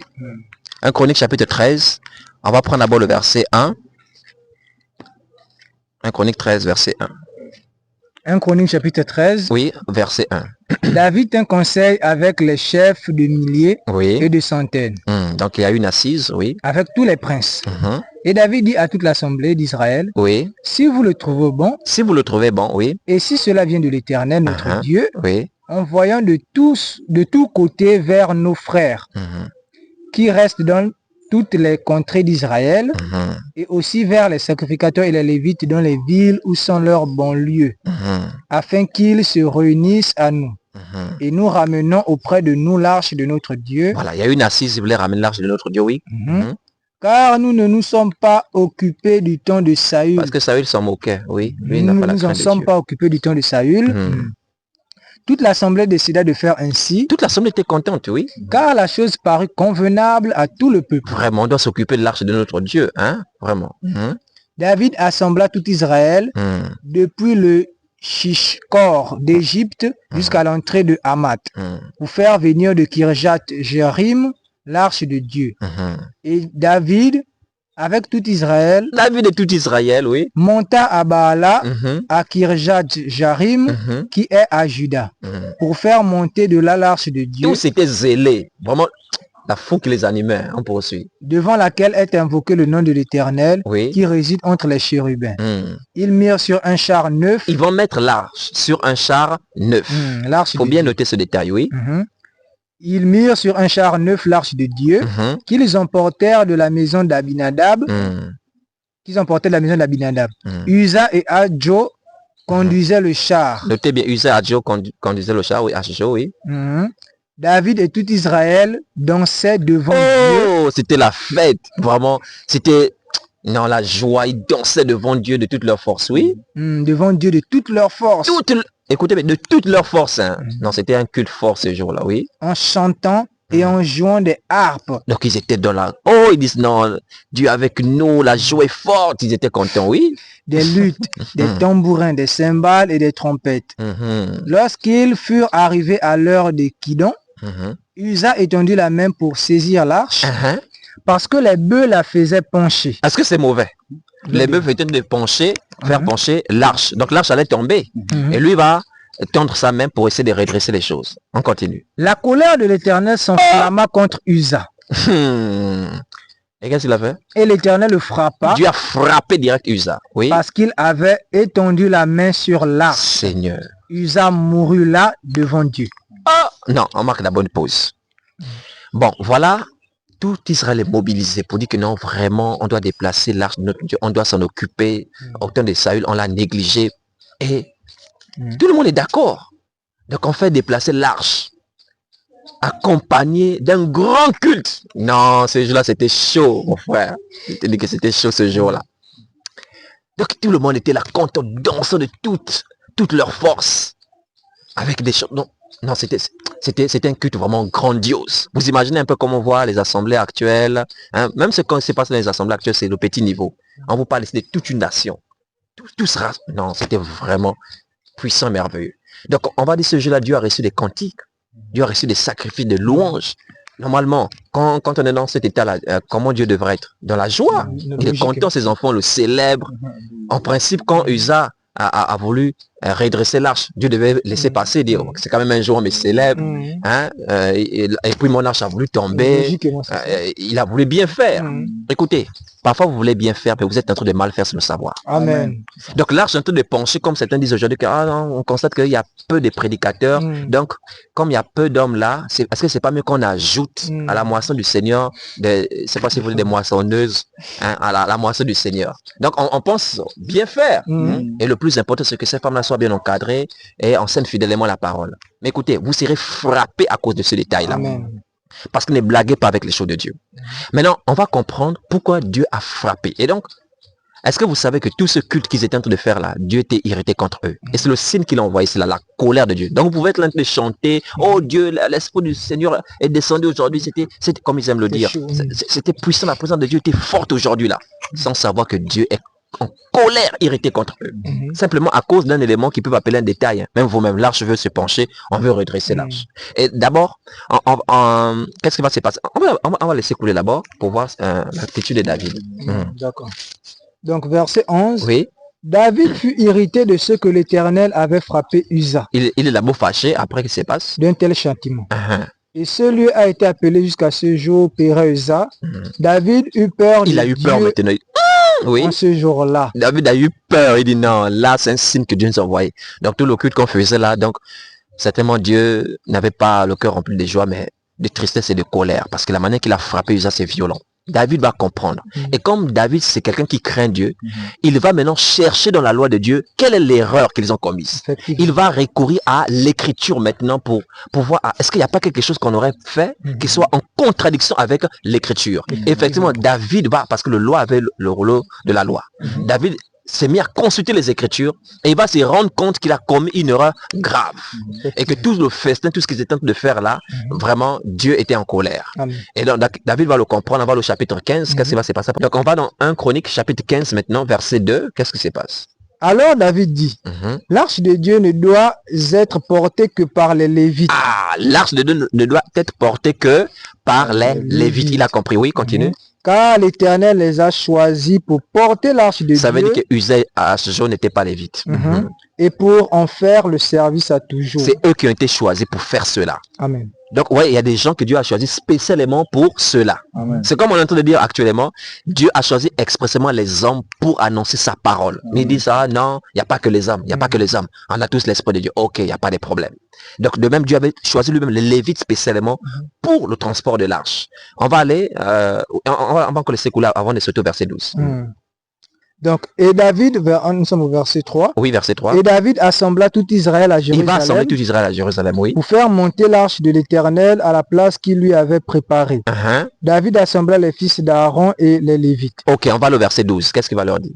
Verset 12, 1 Chronique 15, verset 12. Oui. Il leur dit, il va dire aux Lévites qu'il a vous êtes les chefs de famille des Lévites. Oui. Sanctifiez-vous, vous et vos frères, et faites monter à la place que je lui ai préparée l'arche de l'Éternel. Faites monter, va comprendre que ça appartient aux Lévites. Oui, continue. Et qu'est-ce qu'il va dire? Du Dieu d'Israël. Parce que vous n'y étiez pas la première fois. Comme vous étiez absent la dernière fois, on vous a zappé, on s'est dit que non, tout le monde peut le faire. Oui. L'Éternel, notre Dieu, nous a frappés. Dieu nous a frappés. Continue. Et il va justifier, oui, car nous ne l'avons pas cherché selon la loi. Nous ne l'avons pas cherché selon la loi. Aujourd'hui, nous avons reçu la loi de Christ. Amen. Il y a beaucoup qui, au lieu de recourir à la loi de Christ, ils suivent leurs pensées, ils suivent leurs émotions. Moi, je pense que à partir du moment où la femme aussi a l'esprit de Dieu, je pense que le Saint-Esprit n'a pas de sexe. Il n'y a ni homme ni femme. Je pense que... Tu penses quoi? Tu penses tordu? Tu dois t'y repentir. Parce que c'est lui qui a... il a dit, quand nous n'avons pas cherché selon la loi... Quand nous n'avons pas cherché selon la loi. Ok, la loi. Laissons un peu couler. Les sacrificateurs et les Lévites se sanctifièrent pour faire monter l'arche de l'Éternel, du Dieu d'Israël. Oui. Les fils des Lévites portèrent l'arche de Dieu sur leurs épaules. Ça, c'est le verset 15. Hein? Oui, on continue. Ok. Les fils, on reprend le verset 15, s'il te plaît, oui. Les fils des Lévites portèrent l'arche de Dieu sur leurs épaules. Ils ont porté l'arche de Dieu sur leurs épaules, oui. Avec des barres. Avec des barres. Comme Moïse l'avait ordonné. D'après la parole de l'Éternel. D'après la parole de l'Éternel. Alors que la première fois, l'arche était portée comment? Alors, on revient à 1 Chronique 13, verset 6. Verset 6. Et David, avec tout Israël, monta à Baala, à Kirjat Jérim. Verset 7. Oui. Ils mirent sur un char neuf. Voilà, ils ont mis l'arche sur un char neuf. Amen. Or, quand David a compris qu'il faut se conformer à la loi, il a fait appel aux Lévites. Amen. Les Lévites connaissent parce que le secret leur a été donné. Amen. Donc, ils vont porter l'arche sur des épaules avec des barres. Et cette loi-là, ce ne sont pas les Lévites qui ont inventé cela. Dieu avait commandé ça à Moïse depuis Exode 25 dans la construction de l'arche. Et dans Nombre aussi, chapitre 7, on peut voir cela. Nombre chapitre 7. Dans Nombre 7, vous pourrez lire le verset 1 jusqu'au verset 9. Hein, mais nous, on va prendre de 8 à 9. Parce que les princes d'Israël qui vont arriver avec des présents, ils vont offrir des chars comme offrande. Il y aura des bœufs et des chars. Moïse, par sa sagesse, il y a une famille à qui il ne va pas donner les chars en question là. C'est la famille des Lévites qui était chargée de transporter l'arche en question. Parce que s'ils leur offraient ces chars et ces bœufs là, à un moment ils sont épuisés au niveau des épouses. Mettons ça un peu. Donc on va lire de 8 à 9. Vous pouvez lire de plus premiers versets. Qu'est-ce qui se passe? Nombre chapitre 7, verset 8 à 9. Oui. Il donna 4 chars et 8 bœufs aux fils de Merari, selon leur fonction, sous la conduite d'Itamar, fils du sacrificateur Aaron. Mais il ne donna point aux fils de Kehat. Voilà, les fils de Kehat, oui. Parce que, selon leur fonction, oui, ils devaient porter les choses saintes sur les épaules. Exactement, ils devaient porter Amen. Ils devaient porter les choses saintes sur les épaules. Amen. Vous voyez? Donc, c'est ainsi que Dieu a institué les choses. Et nous vous l'avons déjà dit, si vous avez suivi notre prédication sur y a-t-il encore des apôtres et des prophètes aujourd'hui? Moïse est le fondateur. Il a posé le fondement de la loi. Et d'après ce fondement, on devait porter l'arche, seuls les Lévites devaient porter l'arche sur des épaules, la famille des Kehat notamment. Ça, c'est la fondation qui a été posée. Maintenant, quelques temps plus tard, des années plus tard, des décennies plus tard, arrive un certain David.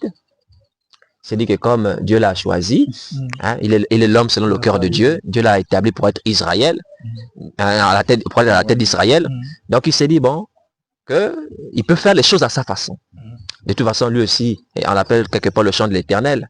Et on dit même qu'il est prophète, d'après l'apôtre Pierre. Donc comme il a l'esprit de Dieu aussi sur lui, rappelez-vous, quand David avait été oint, il avait reçu l'esprit de Dieu, n'est-ce pas? Voilà. Donc de même que Moïse avait l'esprit de Dieu, David aussi avait l'esprit de Dieu. Et lui, maintenant, il s'est dit, comme il a aussi l'esprit de Dieu, donc il peut faire les choses d'une manière nouvelle aujourd'hui. Dieu frappe!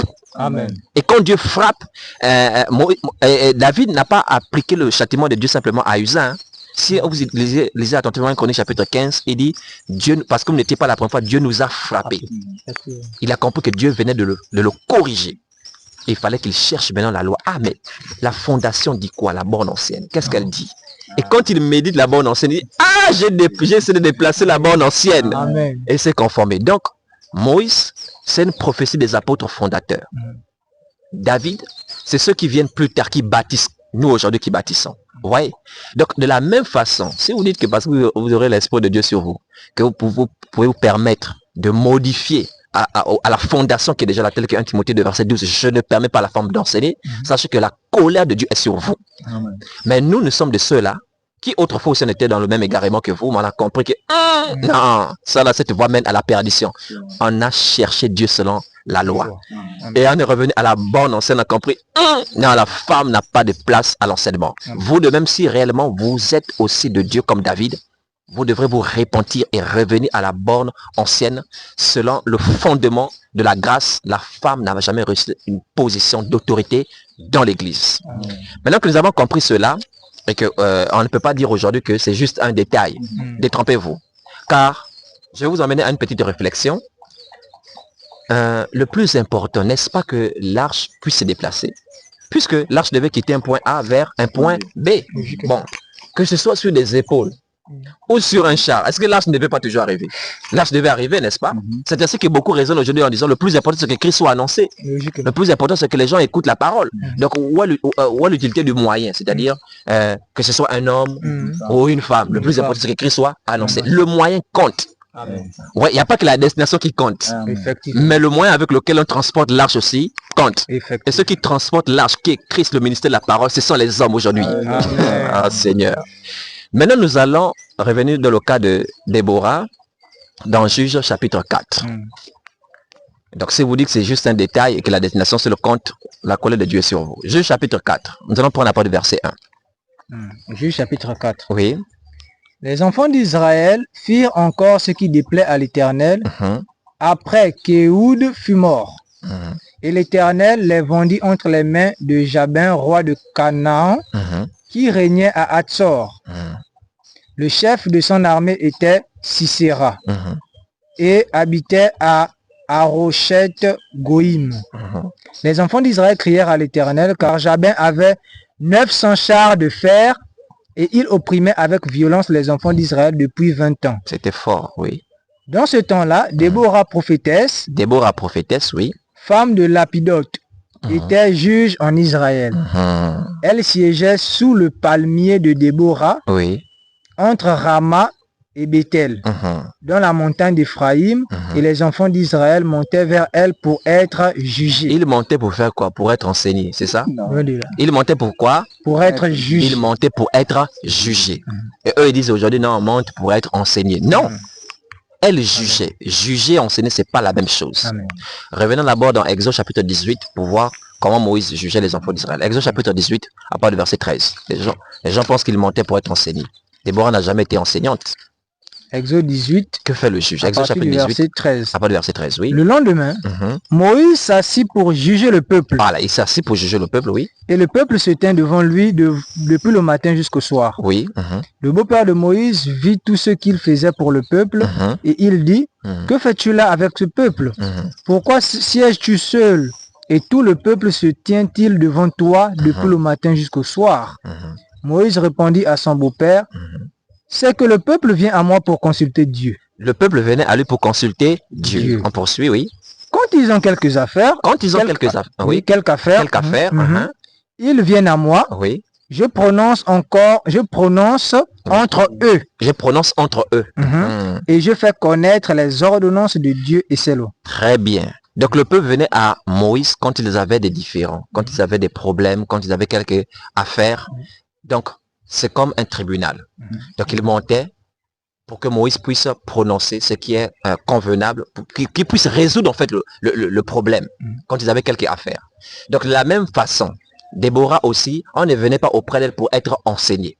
Quand il y avait des soucis, quand il y avait des problèmes, des litiges, des différends, donc le peuple montait vers Déborah parce que ce qu'il faut comprendre par rapport à la loi en ce temps-là, pour Israël, avait aussi un aspect social. C'est comme les nations actuellement, toute nation est régie avec une loi. Et aujourd'hui, nous avons aussi des juges, des femmes qui sont juges, qui sont magistrats.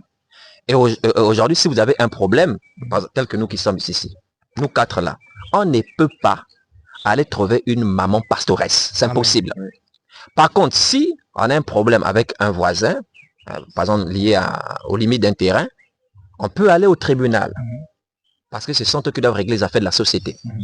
Et s'il arrive au tribunal, que mon avocat c'est une femme, ou la personne qui doit prononcer le juge est une femme, je ne vais pas dire je rentre chez moi parce que la femme... Non, ça concerne maintenant la société. Oui, la femme peut être juge pour régler les différents problèmes. Est-ce que vous voyez? Maintenant, l'aspect aussi des prophétesses, il faut faire attention. Parce que sous l'ancienne alliance, il y a tellement de confusion, ce que disait le frère prédicateur David. Les définitions par rapport à l'ancienne alliance des prophètes et la nouvelle alliance varient. C'est pas pareil. Voilà pourquoi sous l'ancienne alliance, on a des prophétesses, mais sous la nouvelle, on n'a pas de prophétesses. Parce que sous l'ancienne alliance, prophétesse ou prophète, c'est celui qui parle de la part de Dieu. Et il faut noter qu'il y avait tout un mélange. Pourquoi? Parce que il y a une partie de la prophétie qui concerne Christ et les mystères du royaume. Amen. Et c'est ce qu'on a vu en 1 Pierre chapitre 1, on dit les prophètes qui ont annoncé, touchant la grâce qui nous était réservée. Donc ça concerne les parties des mystères. Ouais. Et c'est dans cet élément-là que dans l'église, on parle de prophètes.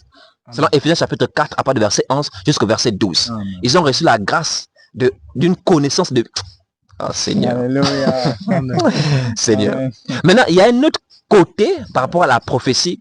C'est là où dans la nouvelle alliance, on parle par exemple du don de prophétie. Est-ce que vous voyez? Et il y a un côté qui consistait, surtout ce côté-là, c'est vraiment l'ancienne alliance qui consistait par exemple à consulter un prophète ou une prophétesse, non pas dans le sens d'entendre des enseignements, mais dans le sens par exemple d'avoir une direction. Pourquoi? Parce que seul le prophète ou la prophétesse avait la grâce d'avoir l'Esprit de Dieu sur elle. Donc l'Esprit de Dieu venait à elle et révélait des choses. Donc l'Esprit de Dieu n'était pas encore répandu sur toute chair. C'est alors qu'on disait qu'on va vers le prophète ou on va vers une prophétesse, chez qui on reconnaît avoir la grâce de l'Esprit, pour consulter Dieu, pour avoir une direction par rapport à une affaire. Est-ce que vous voyez? Or, les choses ont changé sous la nouvelle alliance. Amen. Prenons Joël chapitre 2 verset 28, normalement qu'ils connaissent. Est-ce qu'il est utile encore même de le lire? On va le citer. Je répandrai mon esprit sous toute chair. Ouais, vos fils et vos filles prophétiseront, vos jeunes gens auront des sens et vos vieillards des visions. Vous voyez? Donc, Dieu a promis de répandre son esprit sur toute chair. Donc aujourd'hui, on n'a plus besoin, quand on a l'esprit de Dieu, on doit comprendre que le voile qui nous sépare avec le Père est déchiré et tout chrétien a accès auprès du Père par le moyen de la prière. Amen. Donc on n'a pas besoin maintenant d'un gourou, ou je sais pas si on dit une gourouse, qui est assise quelque part, chez qui on va pour dire, ah maman, Dieu dit quoi pour moi? Ah maman. Parce que c'est le modèle, la fausseté, le modèle ancien, vieux, qui n'est pas à jour par rapport à la nouvelle alliance, que reproduisent les faux prophètes aujourd'hui. On parle des consultations prophétiques. Donc quelqu'un, un gourou qui est là, qui est assis, et il y a un panier quelque part, vous venez, vous mettez l'offrande prophétique, et après la personne commence à parler avec l'esprit du python, et vous pensez que c'est l'esprit de Dieu qui est en train de parler. Sous la nouvelle alliance, nous avons tous reçu le Saint-Esprit, et le voile qui ne sait pas de Père est déchiré, et nous avons tous accès auprès du Père. Amen. Donc n'importe qui, un chrétien normal, qui est renouvelé l'esprit, a la capacité de prier pour que Dieu lui donne la direction et Dieu va lui donner la réponse. Amen. Et Dieu parle tantôt d'une manière et tantôt d'une autre. Ce qu'il pourrait encore faire, c'est de s'accorder avec son frère, son soeur pour émettre son sujet de prière et prier ensemble pour que Dieu puisse donner l'orientation. Mais il y a plus ce ministère qui consiste à ce qu'on peut avoir une gourouse ou un gourou quelque part pour dire, ah maman, Dieu dit quoi pour moi? Ah papa, Dieu dit quoi pour moi? Vous voyez? Donc c'est là le problème. Donc sous la nouvelle alliance aujourd'hui, nous avons tous reçu l'Esprit de Dieu, vous comprenez? Et par la prière, nous pouvons avoir la direction, n'importe qui ayant reçu le Saint-Esprit aujourd'hui. Donc ce côté-là, par rapport prophétique là, n'est pas à jour par rapport à la nouvelle alliance. Et voilà pourquoi c'est le côté mystère des royaumes, là, mystère de Christ, qui est établi selon Éphésiens chapitre 4 et 1 Corinthiens chapitre 12, où on parle du ministère de prophète aujourd'hui. Maintenant, il y a aussi une différence, effectivement, sous la nouvelle alliance, entre le ministère prophétique et aussi le don prophétique. Il y a aussi une différence, parce qu'il faut un peu en parler. Nous allons prendre ce que l'apôtre Paul dit par rapport à Timothée, d'après les prophéties faites récemment à ton sujet, que d'après elle, tu combattes le bon combat pour la foi. Donc nous allons ouvrir 1 Timothée chapitre 1 verset 18 pour voir un exemple de prophétie aussi sur la Nouvelle Alliance. 1 Timothée chapitre 1 verset 18. Oui. Le commandement que je t'adresse, Timothée mon enfant, oui, selon les prophéties faites précédemment à ton sujet, c'est que d'après elles, tu combattes le bon combat, en gardant la foi et une bonne conscience. Cette conscience, quelques-uns l'ont perdue et ils ont fait naufrage par rapport à la foi. Très bien. Donc ici, est-ce que cette prophétie-là, on allait lire une portion de l'écriture pour dire, voilà Timothée, ça parle de toi? Non, on n'a pas pour l'écriture. On dit, il y a des prophéties qui ont été faites récemment à son sujet et d'après elle doit combattre le bon combat. Donc cette prophétie est venue pour encourager Timothée dans son ministère. On peut avoir des prophéties qui montrent l'appel de quelqu'un. On peut avoir des prophéties qui encouragent quelqu'un dans son ministère. On peut avoir une prophétie annonçant par exemple la famine, comme le cas avec Agabus. On peut avoir une prophétie qui annonce par exemple un conflit, une guerre. Là, on est dans le don prophétique. On n'est pas dans l'enseignement. Amen. Est-ce que vous voyez? Mais le prophète ne se limite pas à ça. Le prophète, c'est comme l'a cité le prédicateur David, avec Éphésiens chapitre 3, verset 5, qui n'a pas été manifesté au fils des hommes dans les autres générations. Parce que je vous dis, il y a des choses qu'Ésaïe écrivait et ne comprenait pas. Vous pouvez enseigner Ésaïe aujourd'hui là. C'est-à-dire que si on prend l'Ésaïe en ce temps-là, sa propre écriture, je vous dis ça, son propre, ainsi parle le Seigneur là, écrit là. Et on prend un prophète, la nouvelle alliance, on les met à côté. Le prophète lui explique lui-même ce qu'il est en train de dire. Parce qu'il a annoncé quelque chose que lui-même ne comprenait pas. C'est ce qu'on a lu avec 1 Pierre chapitre 1, avant le verset 10. Ils ont sondé, voulant connaître, mais on leur dit, c'est pas pour vous. C'est pourquoi Jésus a dit aux disciples, beaucoup des prophètes et des justes ont désiré voir ce que vous voyez, ne l'ont pas vu, entendre ce que vous entendez et ne l'ont pas entendu. Bien. Maintenant, on va rapidement évoluer parce qu'il y a le cas de précis, dans Actes des Apôtres chapitre 18, à part du verset, prenons à part du verset 24. Actes des Apôtres chapitre 18, parce que certains disent, précis enseignait Apollos. Ah bon? Actes 18 à partir du verset 24. Oui. Un juif nommé Apollos, originaire d'Alexandrie, homme éloquent et versé dans les Écritures, vint à Éphèse. Il était instruit dans la voie du Seigneur. Et, fervent d'esprit, il annonçait et enseignait avec exactitude ce qui concerne Jésus, bien qu'il ne connût que le baptême de Jean. Il se mit à parler librement dans la synagogue. Aquilas et Priscille, l'ayant entendu, le prirent avec eux et lui exposèrent plus exactement. Priscille et Aquilas, ou bien Aquilas et Priscille? Aquilas et Priscille. Ok, prirent et exposèrent plus exactement la voix du Seigneur. Là on dit, ça y est, Priscille était à côté d'Aquilas. Donc les deux étaient en train d'enseigner plus exactement. En fait, vous savez pourquoi je souris un peu. Ils savent qui était Apollos. On vous dit qu'il était comment versé dans les Écritures. Amen. Vous pensez que c'était n'importe qui pouvait le prendre à part pour lui enseigner plus exactement la voix du Seigneur. Amen. Et une femme. Seigneur. Apollos, versé dans les Écritures. Amen. Le ministère appartenait à Aquilas. Mais comme il était accompagné avec son épouse, c'est pourquoi le pluriel est donné. Faites attention quand vous lisez la Bible. On va répondre d'ailleurs sur le verset précédemment qui dit les deux les prirent à part là. C'est lequel? Donc verset 26. 26, oui.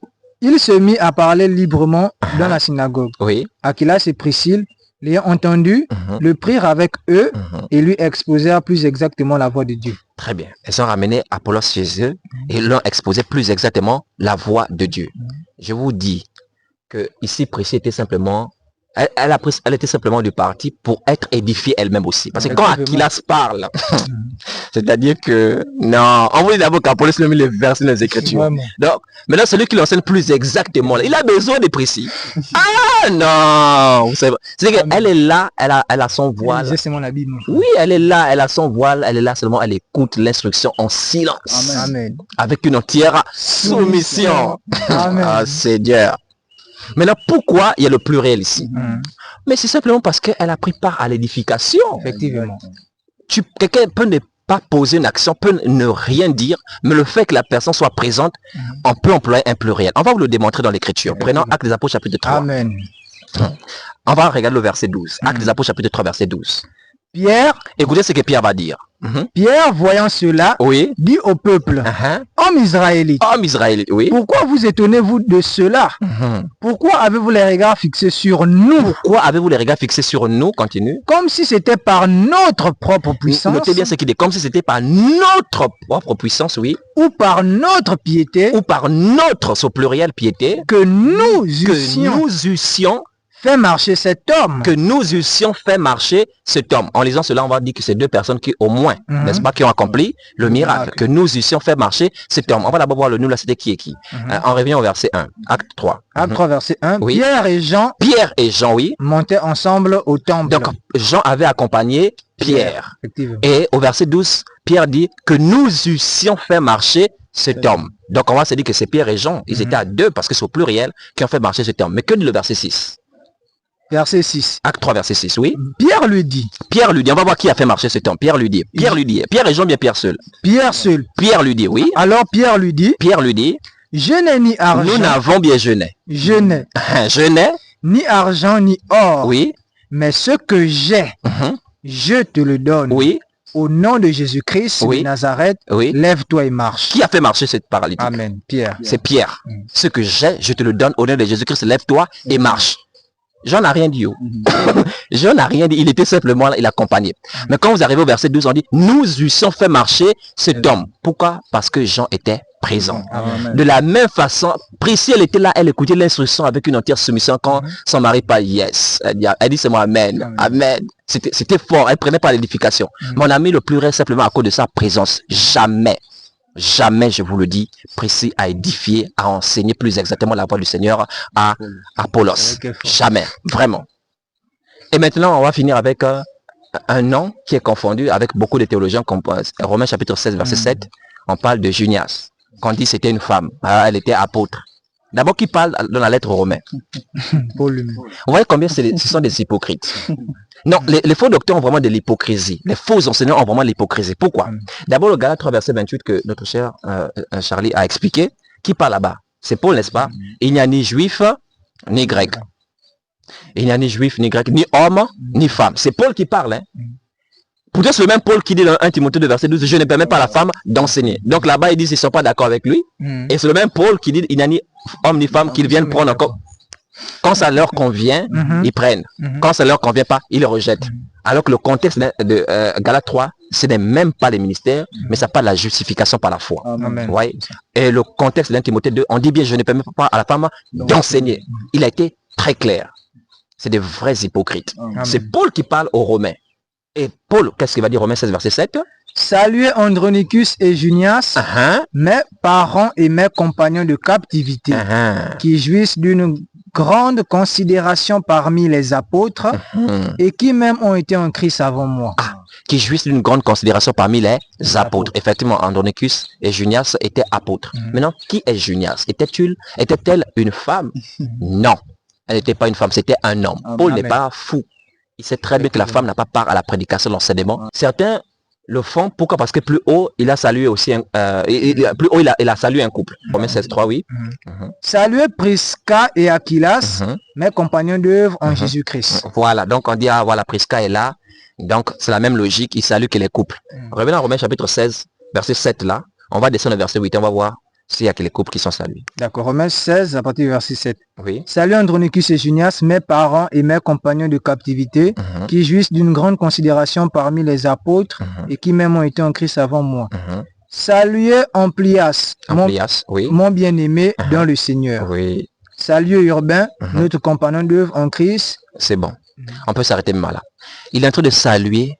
Et on est d'accord qu'effectivement, dans les salutations, il y a aussi des femmes. Mais si Junias n'est pas une femme, une femme au nom des apôtres, c'est quel sacrilège? 12 au départ, que des hommes, pourtant Marie de Magdala était là, le traître est parti, il fallait qu'on remplace parmi les personnes qui ont suivi Jésus dès le commencement de son ministère. Est-ce que Marie de Magdala n'en faisait pas partie? Pourquoi Pierre n'a pas dit, ah, c'est comme c'est elle? Parce que leur argument, non seulement parce qu'ils pensaient dans leur égarement que c'est elle qui avait vu Jésus le premier ressuscité, mais c'est aussi parce que c'est elle qui allait annoncer. C'est elle qui allait annoncer aux frères, va dire à mes frères. Donc, c'est qu'on va voir si Pierre est sauvé aujourd'hui, c'est grâce à Marie de Magdala. Donc, si les apôtres, là, c'est sûrement c'est elle qui les a établis, apôtres. Ça, c'est vraiment une folie. Quelle est l'église dirigée par Marie de Magdala? Et maintenant, c'est qui? C'est Junias qui serait maintenant une femme, qui serait un homme des apôtres. Ça, c'est la folie. Le problème, c'est parce qu'ils lisent Junias à cause du son Ias à la fin. Ça n'a pas été écrit en français.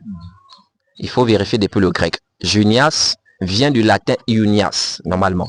Et que veut dire ce nom? Parce que les noms ont une signification. Junias veut dire jeune. Pour faire simple, par rapport au monde moderne, on peut traduire ici Junias par junior. Et vous avez rencontré une femme qui s'appelle Junior, en prénom. Moi, vous direz en commentaire, de tous les juniors que j'ai vus, tous ceux à qui on attribue le prénom Junior, ça a toujours été des hommes. Junior, c'est ça, Junias ici. Même si je ne sais pas dans quel pays une femme s'appellerait Junior, mais si on fait le décompte, on va trouver dans les nations plus d'hommes qui portent ce prénom-là, Junior, comparé aux femmes. Moi, j'en ai à me croiser des femmes, bien, j'ai croisé des femmes qui s'appellent Junior. Ouais, donc Junior. Donc rien que l'étymologie même du nom, Junias, qui veut dire jeune, donc Junior, nous révèle clairement qu'il s'agit d'un homme.